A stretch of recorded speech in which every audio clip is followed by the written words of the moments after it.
여러분 안녕하세요. 하울림 독서입니다. 오늘도 예수님의 눈으로 읽어보도록 하겠습니다.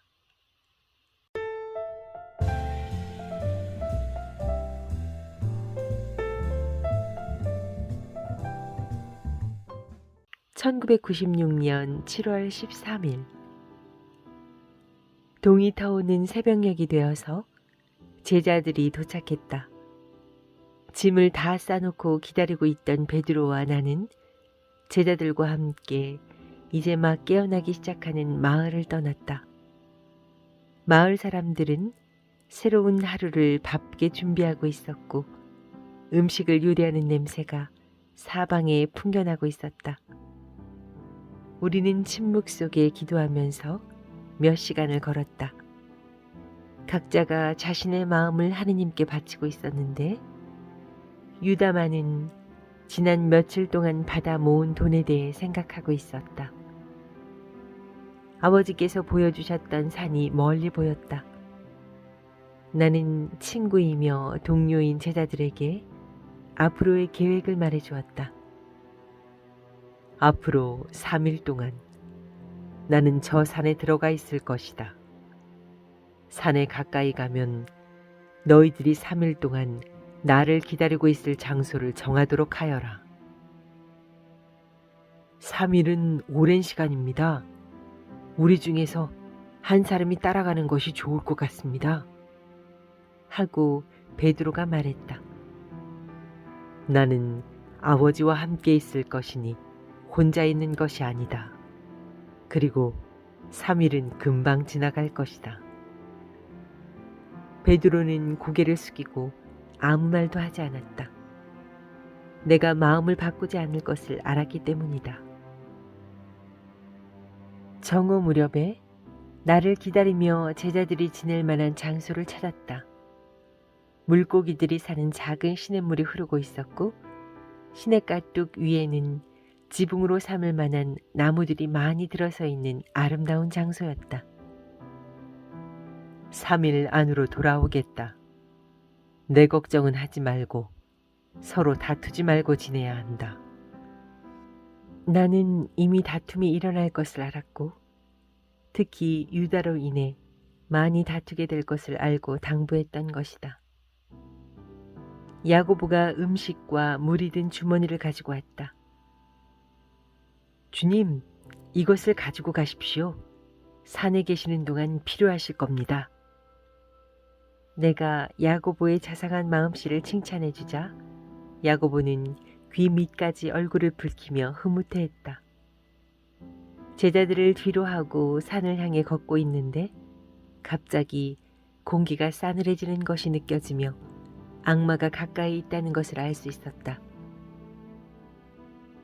계속해서 걸으면서 아버지께 기도하다 보니 마침내 산자락에 다다랐다. 가까운 곳에 아버지께서 보여주신 동굴이 보였다. 나는 동굴 안으로 들어가서 짐을 내려놓고 잠시 동안 앉아서 쉬었다. 바깥 공기가 싸늘해지더니 폭우가 쏟아지기 시작했다. 몸을 보온하기 위해 담요로 몸을 둘러싼 채 나는 기도하기 시작했다. 가끔씩 번개가 하늘을 가로질러 번쩍거리며 동굴 안을 비추는 가운데 적막한 산속의 이 작은 피난처 안에 완벽하게 나만 홀로 있다는 것을 알게 되었다. 구름이 달을 가리면서 밤은 점점 더 어두워져 갔다. 그때 내 앞에 아버지께서 나타나셨다. 아들아, 아버지께서 부르셨다. 나와 함께 있으면서 쉬어라. 나는 아버지의 따뜻한 사랑을 느낄 수 있었고 공기는 더 이상 싸늘하지 않았다. 잠깐씩 잠이 들었다 깼다 하며 밤을 보냈다. 그런데 아침 일찍 한 남자가 동굴로 들어와서 내 건너편에 앉았다. 그는 악마였다. 예수여, 당신은 왜 이렇게 살고 있는 것이요? 원하는 것은 무엇이나 가질 수 있는데 무엇 때문에 이렇게 가난하게 살면서 이런 누추한 동굴에서 자고 있어. 아무것도 가진 것 없다면 왕이 돼봤자 무슨 재미가 있단 말이요. 그렇지 않소? 걱정해주는 체하며 묻고 있는 악마를 쳐다보니 친절한 표정의 얼굴 뒤에는 증오와 흉측함과 사악함이 숨겨져 있었다. 나의 왕국은 내가 정복할 수 없는 곳이다. 하고 악마에게 단호하게 말했다. 나는 정복할 것이요. 당신을 파멸시키고 말 것이요. 악마는 독을 품고 날카롭게 부르짖었다. 당신이 양이라면 나는 늑대요. 그래서 나는 당신을 잡아먹을 것이요. 사라져라 사탄아. 하고 명령하니 사탄은 자취를 감췄다. 하느님의 힘을 두려워하는 사탄의 모습이라니. 잠깐 잠이 들었는데 동굴 속을 비추며 들어온 햇살이 나를 깨웠다. 밖으로 나가서 상쾌하고 따뜻한 아침을 맞이하였다. 싸늘한 공기와 폭풍은 사탄과 함께 사라지고 없었다. 나는 산 위쪽으로 올라가다가 편안한 장소에 앉아 주위의 경치를 감상했다. 얼마나 아름다운 창조물들인가. 아버지께서 주신 얼마나 아름다운 선물들인가. 아버지를 생각하면서 사람들에게 필요한 모든 것을 창조물 안에 주신 것을 찬미하고 있는데 대천사 미카엘이 나타나 내 앞에 무릎을 꿇고 땅에 엎드렸다. 주님, 미카엘 대천사가 말했다. 저는 주님의 명령만 기다립니다. 미카엘, 내가 없는 동안 제자들을 지키고 있어라. 마귀가 틀림없이 그들을 공격할 것이다. 내가 명을 내리자 미카엘 대천사는 사라졌다. 작은 새가 곁으로 날아왔다가는 다시 날아갔다. 그리고 다시 내 앞에 내려앉아 노래를 불렀다. 그 새가 노래를 하니 다른 새가 날아와서 같이 노래를 하고 또 다른 새가 날아오고 하여 금방 수많은 새들이 내 앞에서 아름다운 소리로 노래를 불렀다. 조물에 담겨있는 하느님의 아름다운 사랑을 볼 수 있었다. 새들이 부르는 아름다운 사랑의 노랫소리가 나를 기쁨으로 채워주었다. 그러나 날마다 눈앞에 펼쳐지는 창조물의 작은 기적들을 감지하지 못하고 무시해버리는 사람들을 생각하면 슬프기도 했다. 내가 손을 내밀자 처음에 날아왔던 새가 손 위로 올라와 앉더니 나를 쳐다보며 지저귀었다. 다른 새들도 하나둘씩 내 어깨와 머리, 손 위로 올라앉았다. 나는 새들에 둘러싸여 사랑의 순간들을 즐겼다. 동굴로 돌아온 후에도 새들은 나를 따라와서 동굴 밖을 날아다니며 아름다운 노래를 불러주었다. 노래로서 나에게 기쁨을 가져다 준 보답으로 나는 음식이 들어있는 주머니를 열고 빵을 꺼내어 잘게 쪼갠 다음 내 작은 친구들에게 던져주었다. 날이 저물어 나는 동굴 안에 작은 모닥불을 피워놓고 앉아서 기도를 드렸다. 기도를 하며 불꽃을 들여다보고 있는데 아름다운 비둘기가 불꽃 안에서 올라왔다. 바로 그때 아버지께서 오셨고 우리는 사랑으로 결합했다. 아버지의 사랑과 성령의 사랑과 나의 사랑이 하나 되어 내 안에 가득 넘쳤다. 내가 다시 혼자 되었을 때는 다음 날 아침이었는데 나의 작은 친구들이 역시 아침 노래를 불러주고 있었다. 동굴 밖으로 나와 서 있으니 더 많은 새들이 날아왔다. 주위에 있는 나무들 위에 빽빽하게 올라앉은 새들의 무게로 나뭇가지들이 축 처져 있었다. 그들이 불러주는 사랑의 교향악은 나를 창조의 기쁨으로 가득 채워주었고 어디에나 스며있는 아버지의 사랑을 보면서 나는 미소 지었다.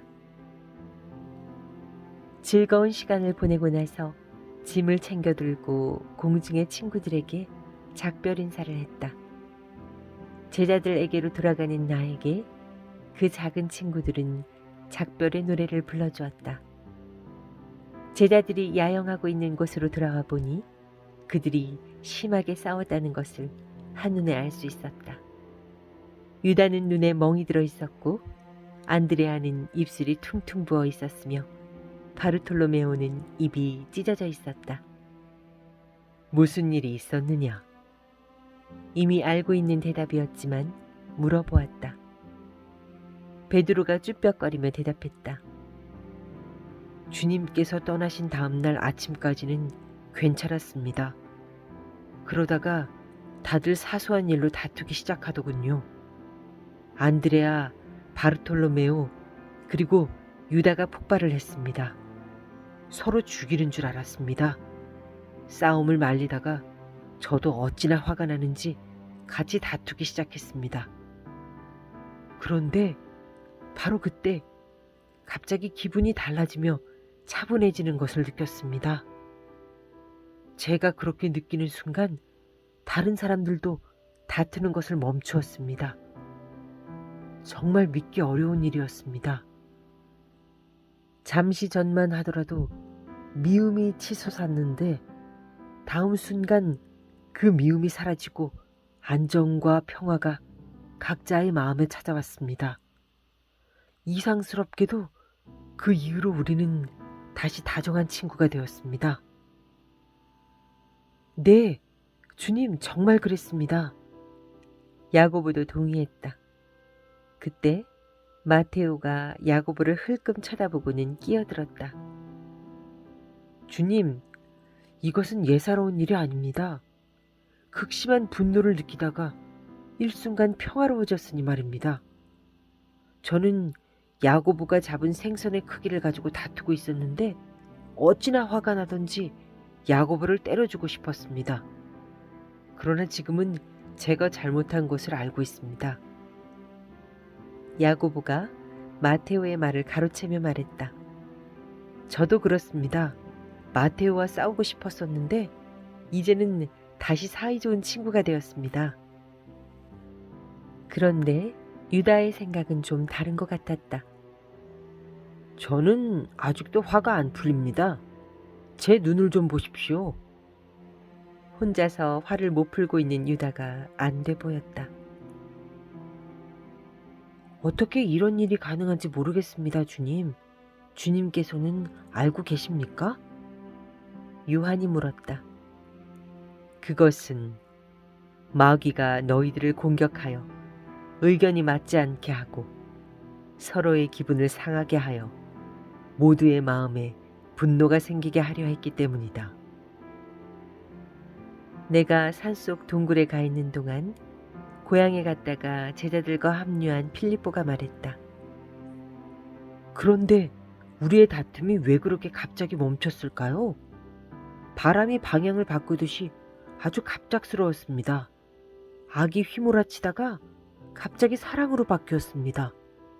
저는 그 변화를 느낄 수 있었습니다. 사탄이 여기 있었다. 그런데 아버지께서는 너희를 지켜주고 보호해주기 위해 천사를 보내셨던 것이다. 혹시 그 천사 이름이 미카엘이 아니었습니까? 메사의 열정적인 시몬이 물었다. 왜냐하면 공중에서 그 이름이 들렸거든요. 그렇다. 천국의 귀공자 미카엘 대천사였다. 유다 타데오가 말했다. 미카엘 대천사가 왔었다니 기쁩니다. 여기는 아주 끔찍했거든요. 천국에는 많은 천사들이 있다. 너희가 천사들에게 보호하고 지켜달라고 기도하기만 하면 천사들은 그렇게 해줄 것이다. 언제든지 그저 청하기만 하여라. 하지만 요즘은 아무도 천사를 부르지 않습니다. 토마스의 목소리에는 잔뜩 의혹이 섞여 있었다. 그건 사실이다. 그러나 천사는 항상 곁에서 도와주려고 기다리고 있으니 너희는 도움을 청하기만 하면 되는 것이다. 많은 사람들이 천사를 잊어버린 것은 안타까운 일이다. 창조 이래로 천사들은 사람들을 위해 많은 일을 하고 있지만 사람들은 하느님의 심부름꾼이며 자기들을 수호해주는 천사들을 거부하고 부인하고 있는 것이다. 하긴 하느님께서 사람에게 주신 다른 모든 선물들 역시 이런 식으로 거부당하고 또 무시당하고 있지 않느냐. 너희가 천사에게 기도를 할 때에는 사랑하는 마음으로 기도하여라. 천사에게 도움을 청하고 하느님의 사랑 안에서 천사의 보호를 청하여라. 말을 마치고 나는 천국의 귀공자 미카엘 대천사가 싸워서 승리한 이 작은 전투에 대해 묵상하였다. 네, 오늘은 여기까지 읽도록 하겠습니다. 하울림 독서였습니다. 감사합니다. 사랑합니다.